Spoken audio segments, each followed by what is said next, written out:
Voilà, je suis avec Gilles, donc le créateur de la Turtle Geek Convention, et qui va nous parler aujourd'hui donc de la 3e édition qui va avoir lieu à la fin du mois, le 30 septembre et le 1er octobre prochain. Gilles, bonjour, ça va? Ça va, bonjour aussi. En pleine préparation Oui, pour l'événement? Oui, ça fait, en pleine préparation, ça fait 1 an. Dès qu'on finit une convention, on en rattaque une autre. Donc, sans perdre tout le temps dessus, tous les soirs pratiquement, c'est de la recherche. Donc alors explique-nous comment tu as eu l'idée de créer cette convention. Oh, ça vient d'une passion, surtout. Je collectionne beaucoup de choses. Des produits dérivés, des... C'est ça? Oui, ça c'est un cosplay que je me fais un petit peu plaisir à chaque convention pour changer de costume. La première étant Batman et puis Captain America et maintenant ce sera... Captain America pour la deuxième, ouais. Donc voilà. Puis c'est original comme ça en plein milieu de la convention de dire qui est-ce qui a créé ça, dire bah vous voyez le gars en armure là-bas, bah c'est lui. Voilà, tout à fait. Et donc cette passion a commencé, oui, à peu près, on va dire en 77 avec Star Wars, puisque je suis un gros collectionneur de Star Wars, entre autres, les Marvel, etc., puisque c'est toute ma jeunesse, et les jeux vidéo, puisque on a eu notre première Pong en 74, donc... donc ça a commencé comme ça. Une longue histoire d'amour alors. Voilà, ouais, tout à fait, ouais. Et puis voilà, donc c'est parti de ça. Je vais à la Japan Expo, des choses comme ça, et je dis pourquoi pas en faire un, tout simplement dans la région, il n'y en avait pas. C'est vrai que c'était plutôt calme, alors que la communauté geek elle est assez active dans la région et qu'il n'y ait pas de convention, c'est vrai que c'était quelque chose qui manquait, quoi. C'était quelque chose qui manquait ici. Puisque, bon, justement, on le voit bien aux entrées du salon qui augmentent tous les ans. Donc, la première année, vous avez fait combien d'entrées? Si je me souviens, c'était 1700 avec... oui, c'est ça, 1700 entrées. Et puis on est passé à 2400 l'année dernière. Et là, cette année, il y a à peu près combien de monde qui a attendu, là, estimé? Disons que je vois un petit peu avec les vues sur la page lorsque je mets des infos, des news. Et là, donc, on a pratiquement triplé par rapport à l'année dernière. Donc, oui. Je pense que là, il va y avoir du monde. Oui, on va avoir vraiment beaucoup de monde. On avait commencé avec 800 mètres carrés. On est à 3200. Et là, 3200. 3200. Ouais. Donc pour ceux que ça intéresse, je vais vous mettre dans le lien de la description à la fois le lien vers le Facebook et le lien vers le site internet, ça y est, qui est prêt. D'aujourd'hui. Le site internet donc, de la Turtle Geek Convention. Oui. Donc vous allez retrouver toutes les infos, donc qu'est-ce qu'il y a à voir, les horaires, les tarifs, la totale. Oui, tout est mis. On a pris un petit peu plus de temps, mais bon. Est-ce qu'il y a des petites nouveautés par rapport à l'année dernière, Oh là, oui, beaucoup. Des choses en plus? Oui, l'année dernière, nous avions un youtubeur. Cette année, donc, on en a 4. On devait en avoir 6, mais on a eu un souci. L'année dernière, pour info, c'était le youtubeur Catchbot Cartoon Trash. Alors, nous avons Catchbot qui revient, qui nous fait le plaisir de revenir. C'est qu'il avait bien aimé déjà l'année dernière. Donc voilà, des youtubeurs en plus. On a évidemment des magasins en plus. Et on a essayé de petit peu de diversifier cette année. Donc c'est-à-dire de prendre... on a des mangas qu'on n'avait pas l'année dernière. Donc quelqu'un qui vient et qui vend des mangas. On a des magasins des gens qui fabriquent des tableaux, des objets geeks en fait, en 3D ou des choses comme ça. Avec des imprimantes 3D? Je ne sais pas encore comment ils travaillent. Ça a l'air d'être plutôt artisanal et c'est sympa. On a donc, alors cette année aussi, on a une grosse animation, 2 grosses animations. Donc une qui s'appelle Arcade. Donc ce sont des professionnels qui travaillent avec Nintendo et qui présentent évidemment des produits. Donc ils viennent avec 80 consoles en démo. 80, oui, c'est énorme, ouais. Et puis une autre nouveauté aussi, donc avec Jeff Microservice, qui nous fait le plaisir de nous amener 2 casques de réalité virtuelle, Oculus, entre autres. Et donc là, on va pouvoir les essayer et c'est excellent. C'est vraiment très très bien. Avec, je ne dirais pas les jeux, mais disons, c'est... Voilà. On va vous montrer ça, vous inquiétez pas. On va couvrir, on va être là tout le week-end, on va vous filmer tout ça. vous allez pas en perdre une miette. Enfin bon, quand même, tant qu'à faire, plutôt que de nous regarder nous, venez, regardez-nous quand même, mais venez à la convention et venez essayer par vous-même. Ouais. Mais, et du coup, je voulais te poser une question. Qu'est-ce que tu répondrais aux gens qui disent que la culture geek, en général, c'est, comment dire, un peu des gens qui sont enfermés tout seuls dans leur chambre avec leur télé, leur ordinateur, et qui sont tout seuls dans leur coin et qui sont pas dans la vraie vie? Ah ben, faut venir en salon pour voir le nombre de gens qui viennent, des jeunes, des moins jeunes, et qui bougent. C'est bon, c'est ce qu'on dit du geek, mais non, un geek, c'est un passionné qui s'investit dans ce qu'il aime, tout simplement. Et voilà, donc il passe peut-être un peu plus de temps que certains dans leur chambre, mais un geek maintenant, on voit tout le monde jouer dans la rue avec leur portable ou autre. De toute façon, Voilà, on va pas dire que ce sont des geeks. Et puis avec maintenant, de plus en plus de jeux se jouent en ligne, en réseau, Oui, avec tout à de fait, plus en plus de gens, des bars. des clans, des guildes, des bars. D'ailleurs, un petit teaser, le mois prochain, bar geek, tout ça, on en reparlera. Je vais vous parler de tout ça. Ta collection, ça va... Si on devait simplement résumer ça au nombre de pièces, tu aurais à peu près combien de pièces différentes? Si tu devais estimer à peu près. Le nombre de pièces. Ouais. J'ai des figurines sous blister, j'en ai peut-être 700, 800 à peu près. Des statuettes, des jeux vidéo, des consoles, je sais pas, 1500 pièces peut-être. 1500 pièces? Oui, puis non, je dis une bêtise même, parce que si je compte les jeux, j'en ai pratiquement plus de 2000, oui, non, 3000 pièces à peu près. Allez. Voilà. Allez, Je compte les jeux. Allez. 3000. D'ailleurs, cette année, on a augmenté la surface d'exposition qui passe de l'année dernière, nous avions 110 mètres carrés, maintenant on a 450 mètres carrés. Il y aura une petite surprise d'ailleurs qui est prévue, car en fait, on a un collectionneur qui va venir pour le film Retour vers le futur.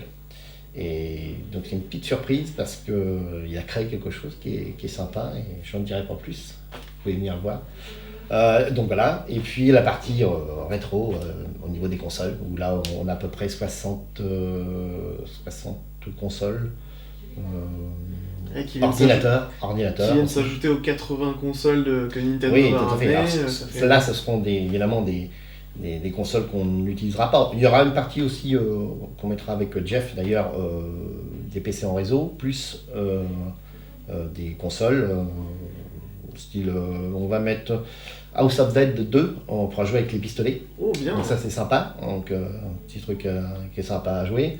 Voilà, plein de petites à côté en fait pour patienter, parce que évidemment tout le monde ne pourra pas jouer à la VR, hein. Ce sera à peu près des passages de 10 minutes pour essayer d'avoir le maximum. 7 minutes avec le casque, 3 minutes pour l'installer et expliquer comment ça fonctionne.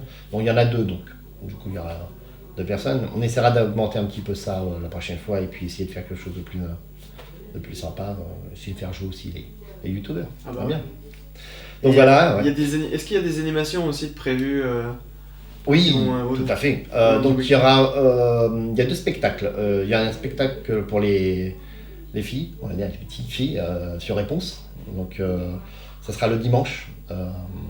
Et puis un spectacle permanent, Marvel, avec notre ami Tony Stark Animation, donc Iron Man 76, et puis ses amis qui vont animer un petit peu et ils ont prévu des choses sympas. J'en dis pas plus. Ouais, Tony Stark, ouais, je me souviens de ce gars-là. Il nous a refilé de la Camelot, il va falloir qu'on ait une petite discussion avec lui. Ah bon? On essaie de réparer notre vaisseau depuis plus de 2 mois, il nous avait promis des pièces. Et le peu qu'il nous a amené, il nous a arnaqué, il nous a vendu des trucs super chers alors qu'en fait c'était de la Camelot. Ouais. On va lui montrer qu'on s'en prend pas à l'âge geek comme ça. Non mais oh. Non voilà, donc et puis il y a toujours les habitués, hein, depuis 3 ans, tout le monde revient, donc c'est que tout le monde aime déjà au niveau des magasins. Hein. Et puis qu'est-ce qu'il y a par exemple, qu'est-ce qu'il y a comme magasins qui viennent des habitués dès la première édition? Ah, la Belle Bulle, puis le Face. Xavier, voilà. vous vous rappelez, je lui ai emprunté, on va dire, un jeu la dernière fois, mais bon. Oui, j'ai su ça, il m'en a parlé.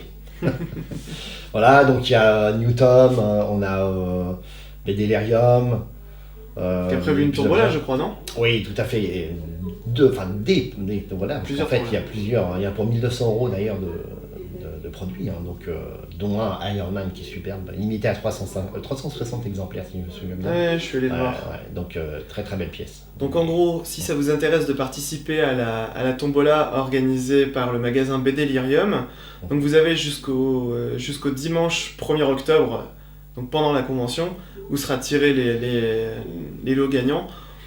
Juste comme ça, si ça vous intéresse, le premier prix, c'est ça. Pas mal. Ça vous intéresse? Passez le voir. Et surtout aussi, donc, on parlait justement des habitués. Et cette année, ils ont tous augmenté leur surface de vente. Ils sont pratiquement tous passés à 24 mètres carrés de vente, à 12 d'habitude. Et même plus, il y en a qui ont pris 36. 36 donc là, mètres carrés ouais. pour une seule paire, une seule boutique. Boutique, oui, tout à fait. Pas Et mal. c'est qu'ils se plaisent à la Turtogui. Il y a une très bonne ambiance de toute façon. Bah, Donc voilà. ce que j'ai pu moi en ressentir, en tout cas sur les deux premiers épisodes, on va appeler ça des épisodes de la Turtle Geek, Ouais. c'est justement là où les grosses conventions type Japan Expo, Toulouse Game Show, Paris Games Week, etc. C'est énorme, c'est juste du mouvement de foule, ça fait très industriel presque. Ouais. Alors que là, le sentiment, l'ambiance à la Turtle Geek Convention, ça fait plus familial, ça fait plus... Ouais. Il y a plus de proximité, je trouve, entre les exposants et l'animation d'un côté et le public de l'autre. Et du tout à coup, fait. justement, il y a moins cette séparation entre les deux, et il y a une ambiance très conviviale, très chaleureuse, très famille, ouais, c'est vrai que ça fait... C'est pas dans le sens péjoratif, mais je pensais que ça fait un peu les fêtes de village, quoi. C'est-à-dire que mais dans le bon sens des choses, c'est-à-dire ça rassemble tout le monde et on partage sur une passion commune. Plusieurs générations, parce que c'est souvent une famille qui vient.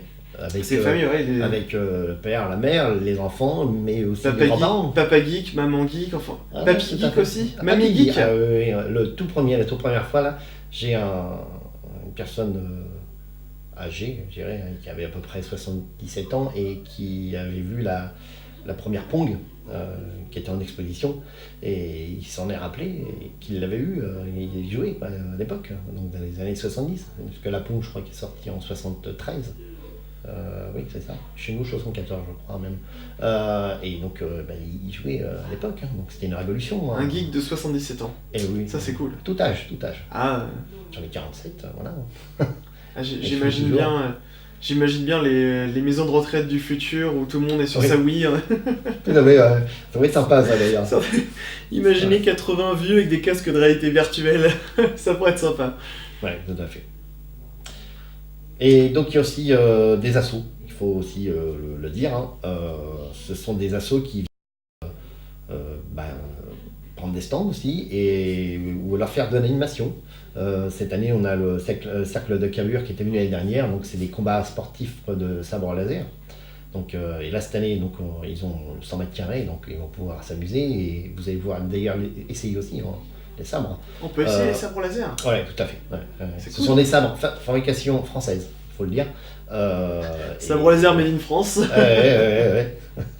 Donc voilà, et puis on a Etis qui vient toujours aussi, c'est d'habitude aussi. Hein. Donc Etis, c'est au Havre. Hein, et puis en plus, ils doivent être de bonne humeur, Etis, puisque cette année, pour ceux qui auraient entendu parler, cette année, mine de rien, on a fêté là, début septembre, les 30 ans de la création du Club Dorothée. Tout à fait. Ça a 30 ans. Ben oui. C'est impressionnant, hein. Ben oui, il y en a eu des générations. Moi, j'avais commencé même à l'époque avec... Donc quoi, les geeks, c'est pas d'hier. Hein. Oh, Quelque part, le Club Dorothée, ça a dû, je pense, encourager un certain nombre d'enfants à devenir des geeks. Je veux dire, que ce soit Dragon Ball, le Chevalier du Zodiaque, les jeux vidéo, c'est tout un ensemble, un monde. Et mon maire, monsieur Housset, hein, si vous regardez, était curieux de voir la première geek. Pas de pré-oui, mais bon, des jeunes, voilà, et maintenant il adore. Hein. Il vient en famille. Hein.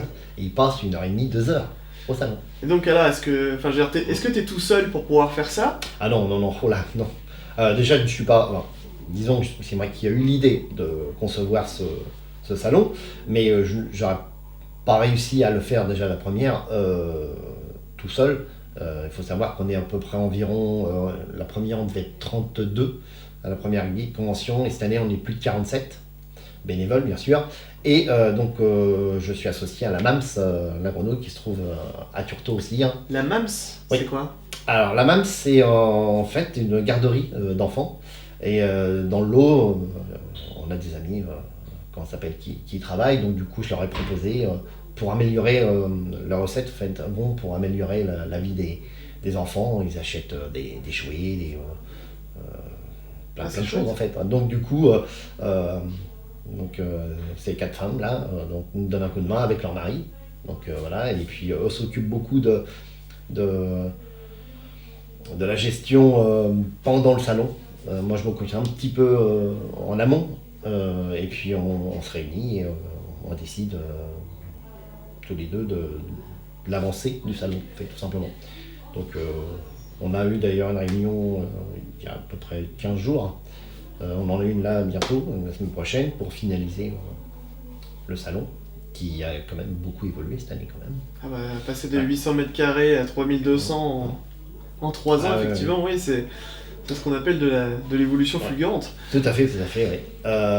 R2D de Builder qui seront là aussi, comme l'année dernière. Donc vous pourrez prendre en photo avec les robots mythiques de Star Wars. Ah, c'est clair. Ouais. Un Faucon Millennium, comment ça s'appelle, une grande maquette aussi d'un Faucon Millennium aussi qui aura en expo, pareil par un passionné, 1m80 je crois d'envergure. Ah oui.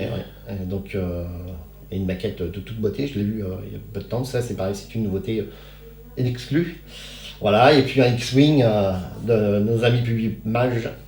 Qui était déjà l'année dernière. Voilà, c'est ça. Donc cette année, on va essayer de faire une petite cinématique du film Star Wars. Donc c'est à vous de découvrir de quelle planète on va mettre en scène. Donc voilà, et puis plein de nouveautés. On essaye justement d'avoir quelque chose qu'on change, que ce soit pas répétitif. Ouais. Et puis d'évoluer un petit peu dans le bon sens, puisque j'ai eu plein de gens qui m'ont donné des idées. Au contraire, faut pas hésiter à me dire c'est moins bien, ça c'est amélioré, ça faut l'enlever. Moi je suis ouvert à tout. Le but c'est que les gens apprécient. Si ça vous intéresse donc de participer, donc allez sur la page Facebook et puis proposez vos idées, donnez vos impressions sur les Turto Geeks des années précédentes, et puis évidemment une fois que la Turto sera passée, n'hésitez pas à lâcher plein de commentaires pour dire comment vous avez trouvé celle de cette année. Tout à fait. Nous, on est friands de toute information. Et bonne à prendre. Tu disais que les années précédentes, tu aimais bien te costumer, donc la première année en Batman, la deuxième année en Captain America, cette année en Spartan. Oui, tout à fait, oui. Et du coup, est-ce qu'il y a quelque chose de prévu pour tous les autres cosplayers qui voudraient venir costumer justement la Turto Geek? Parce que les années précédentes, il y en avait beaucoup, il y avait beaucoup de monde qui était venu en costume. Il y avait Spider-Man, il y avait Deadpool, j'ai vu passer des Lara Croft, j'ai vu l'attaque des Titans, des Jokers, des Harley Quinn, il y avait plein de gens costumés. Oui, tout à fait. Le salon, c'est dédié, comme on l'a dit, aux geeks, entre guillemets, aux passionnés. Et il y a beaucoup de passionnés qui aiment se déguiser, enfin se costumer plutôt. Et puis donc cette année, oui, on refait un concours de cosplay avec une inscription le samedi et jusqu'au dimanche matin, et l'après-midi, donc à partir de 16h, on fera le concours. Donc les gens viendront sur une scène, puisqu'on a mis en œuvre une scène. Cette année, donc c'est pas moi qui ne vais le gérer, c'est une autre personne qui est dedans, puisqu'elle est cosplayeuse. D'ailleurs, fait des concours. Et donc, les lots sont offerts bien sûr par nous, et les magasins qui nous donnent des lots aussi pour le concours de cosplay. Ah, c'est sympa. Ouais, c'est l'ambiance de la Turto Geek, tout simplement. Bon, c'est sympa, pratiquement tous m'ont donné des lots, quoi. Donc, des beaux lots. Je ne dis pas plus, mais voilà, à voir. On va tenter notre chance alors. Ah, pourquoi pas. En tout cas, merci Gilles d'avoir accepté cette interview et puis d'avoir partagé avec nous ce projet complètement dingue et Ouais. qui est aussi dingue qu'il a réussi. Enfin, c'est un truc de fou parce que t'es parti de rien il y a 3 ans pour créer la convention et là maintenant 3200 mètres carrés, des centaines de personnes qui te suivent sur la page Facebook, Oui, de plus en plus. Hein. franchement, c'est un super projet et on te souhaite que ça continue à évoluer toujours aussi, de viser toujours encore plus haut et de nous faire rêver autant et de partager autant. Donc, Oui, on espère. Bon, c'est du temps à passer, mais une fois le salon commencé, c'est un bonheur. C'est un bonheur. Et voilà. Les gens, n'oubliez pas, rendez-vous donc le samedi 30 septembre et le dimanche 1er octobre. Allez, salut!